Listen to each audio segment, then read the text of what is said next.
Magandang hapon sa ating pong lahat. Ako po si Reverend Father Dennis Talagtag dito po sa Prelatura ng Infanta. Ngayon po ay naka-assign bilang Assistant Parish Priest dito po sa St. Mark Cathedral. So taon-taon po tuwing ika-15 ng Mayo, nagkakaroon po kami ng pasasalamat kay San Isidro sa mabiyayang patuloy na pinagkakatiwala, ipinatatamasa, at tigit po dito sa aming sambayanan sa Prelatura ng Infanta, higit sa lahat dito sa Infanta, Quezon.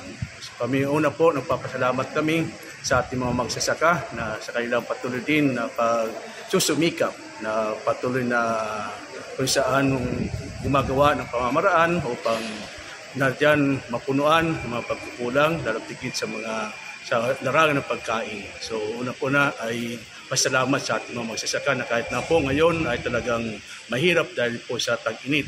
Pero nandiyan yung pagsusumikap nila para matugunan kung ano may mga pangangailangan patungkol po sa kainan. So kaya ito rin isang papanawagan sa mga magsasaka po na patuloy lamang sa kanilang mga gawain, na naway maging huwara nila, maging inspirasyon si San Isidro sa kung saan hindi nawala ng pag-asa, patuloy na kumapit sa Diyos at nawa maging gaya ni San Isidro bilang patron ng magsasaka ay kanila maging iwaran at inspirasyon upang sila patuloy na magsumikap, no? Datigit na nanaway hindi lamang sa kanila pong paghanap buhay, bagkos ay kakibat nito maging malapit din sa Diyos. Nagaya po ni San Isidro, Labrador, na kung saan bago siya pumupunta sa sakahan ay dumadalo na muna ng misa, na nandiyan muna, pinapatibay muna yung kanyang pananampalataya at ay talagang nagtitiwala siya sa Diyos na lahat ay pagkakaloob ng Diyos. Sa nawa, sa ating pumamagsasaka, nalatigit pumamagsasaka dito sa Infanta, oo, naunawaan po namin bilang simbahan ang inyong mga inaing. Dahil sa mga nangyayari at panahon natin ngayon, nawa, huwag kayo mawala ng pag-asa, lakasan ng loob, at maging inspirasyon ninyo, uwaran si San Isidro sa kanyang pong pagkikimatsaga sa pagsasaka. Nawa ay sa inyo pong buhay, ay inyo pong patuloy na gawin kung ano po nararapat, no? Na huwag makakalimot sa Diyos. Na ang Diyos muna unahin sa lahat ng mga gawain, upang gaya po ni San Isidro Labrador ay nandyan po yung inspirasyon niya, no? Na talagang ipinagkatiwala sa Diyos. So nawa sa atin din po mamagsasaka ay ganoon din po tayo. At muli po, ako po yung nagpapasalamat sa ngalan po namin Pura Paroko na si Padre Bon, ay kami nagpapasalamat sa mga magsasaka, lalo tigit po yung mga nagambag ngayon sa taong mabitin na kung saan muli marami naman kung saan nakinabang sa inyong pong pagsusumikap, pagtatsaga na marami pong nakakuha na ito ay bilang pasalamat sa inyo at galing pasalamat sa Diyos sa biyaya kailan natanggap sa buhay. Muli po maraming salamat at magandang hapon sa inyo lahat. Ng hapon po sa inyong lahat. Ako po si Madel Crisostomo, ang Market Supervisor ng Infanta Commercial Center, para po sa pagdiriwang ng kapistahan ni San Isidro Labrador. Ang aming pong mga manininda sa Infanta Commercial Center ay nagsama-sama at naglikom ng kanilang iba't ibang produkto mula po sa wet section, kasama po ang dry goods at ang grocery. Sila po ay nag-ipon-ipon ng kanilang mga produkto para po ihayin sa ating mga kababayan. So dito po meron po silang iba't ibang klase ng produkto mula sa gulay, prutas, mga pagkain, mga delata, sapatos, meron ding damit, meron suman, para po mapakinabangan ng lahat. Tapos po nagpa-announce din kami na lahat po ng vendors, lahat ng manininda, mamimili, pwede pong lahok mamaya sa prosesyon ng alas 3:30 hanggang alas 4, makiagaw, makisaya sa pagdiriwang ng pista ng San Isidro Labrador. Ito po ba ay taon-taon na ginagawa dito sa bayan ng Infanta? Opo, lahat po ng mga establishmento ay nakikiisa sa programa po ng ating simbahan. Sinusulatan po lahat. Tapos kung ano po ang kanilang maiibahagi, kung ito man ay kanilang produkto o inangkat sa lokal na mga producers, yun po ang kanilang sinasama. At sigurado pong hindi mawawala dito ang inyong pinagmamalaking. Ano po yung pinagmamalaking produkto ng bayan ng Infanta? Hindi po mawawala ang aming suman. Ito po ang laging presente sa mga nakasabit sa aming mga pabitin. Maraming po salamat, ma'am. Okay po, maraming salamat din po. Maraming salamat mga kapanalig. Narito ako sa bayan ng Infanta dito sa St. Mark Cathedral, sa bayan ng Infanta, at kasama ko po ngayon ang isang magsasaka na kasama kanina sa pagprosesyon dahil sa araw ng mga magsasaka, at pasasalamat kay San Isidro Labrador. Okay, magandang hapon po. Ako po si Torres, magsasaka, na ako po ay sumama sa prosesyon ito dahil ako po ay nagpapasalamat sa ating mahal na San Isidro dahil siya ang nagbigay ng masaganang ani sa ating bukid, nagbigay ng ulan para sa mga natutuyo ng mga kalupaan, na muli siyang nanariwa, tagbunga, umayos ang kanilang mga ani, lalong-lalo na po ako, isa sa mga nakatamasa ng mga ganitong biyaya mula sa kay San Isidro po. Kaya po ako ilubos na nagpapasalamat kay San Isidro.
Yes, Leon! Kuya!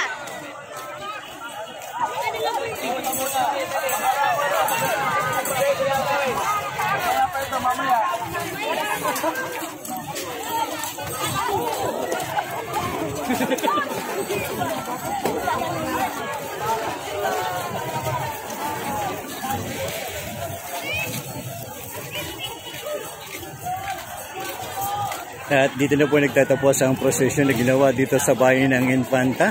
At sa kasalukuyan po ay maghahanda na rin para sa pagdiriwang ng banal na misa para sa pasasalamat kay San Isidro Labrador.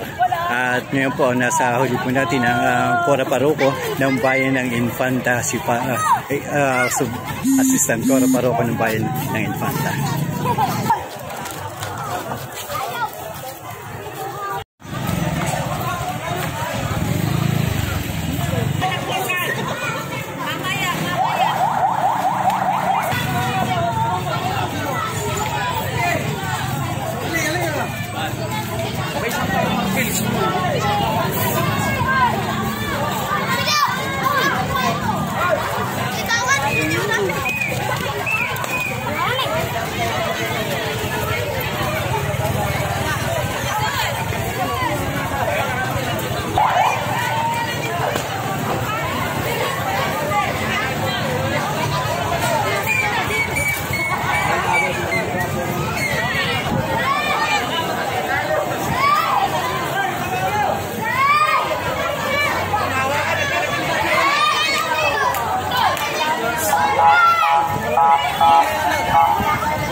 sinulog, hindi binibigay rin ng bata. Dahil, wala ibig mo. Dito pa.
sinulog, hindi binibigay rin ng bata. Dahil, wala ibig mo. Dito pa.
Maraming salamat mga kabanalig. Narito ako ngayon sa bayan ng Infanta sa harap ng St. Mark Cathedral upang saksihan ang pasasalamat ng mga magsasaka kay San Isidro Labrador. At sa kasalukuyan ay magsisimula na ang prosesyon at pasasalamat.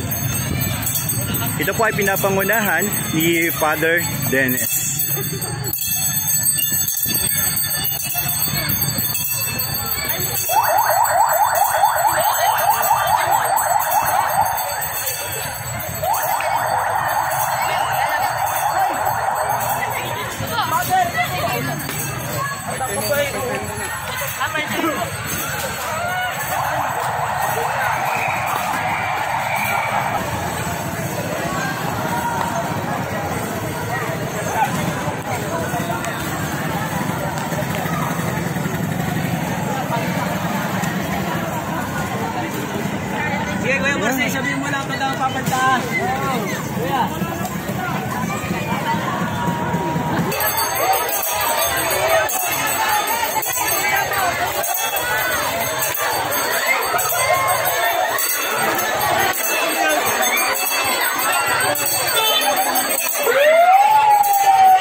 pa rin po tayo dito sa bayan ng Infanta na nagaganap ang pasasalamat ng ating mga kapatid na magsasaka.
Kinakailangan po natin makipaghabulan para makita natin kung ano nga ba yung mga yayari sa kasalukuyan.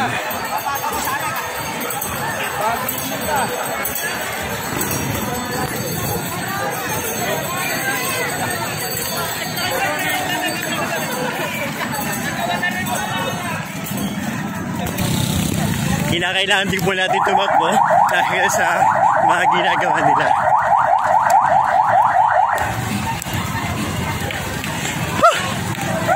Yan pa. At ito, inaabangan nila.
Po ako sa bayan ng Infanta at patuloy po natin sinasaksihan ang pasasalamat ng mga magsasaka.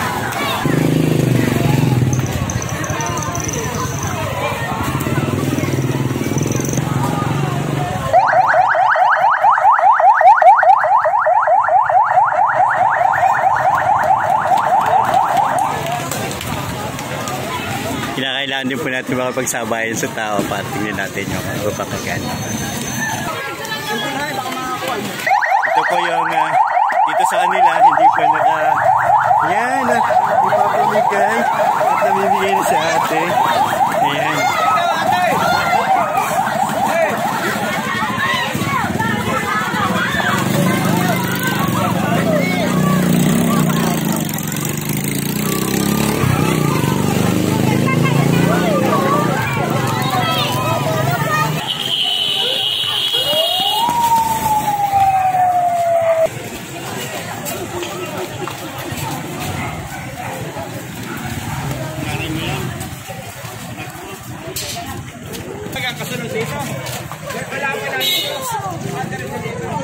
Ayan, marami na si Kuya nakuha.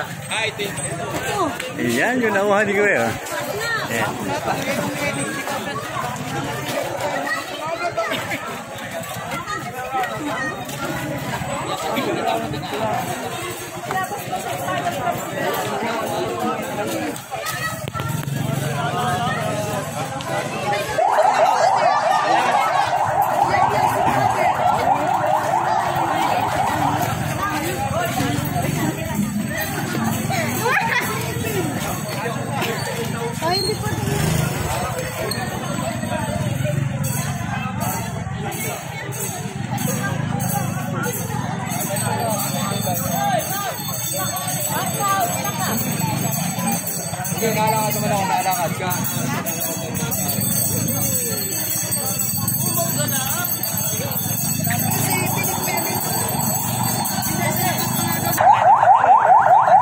Ayan.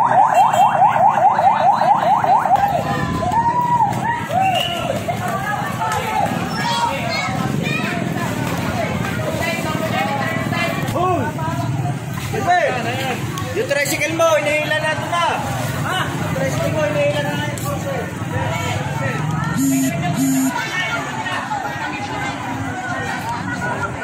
Ano na yung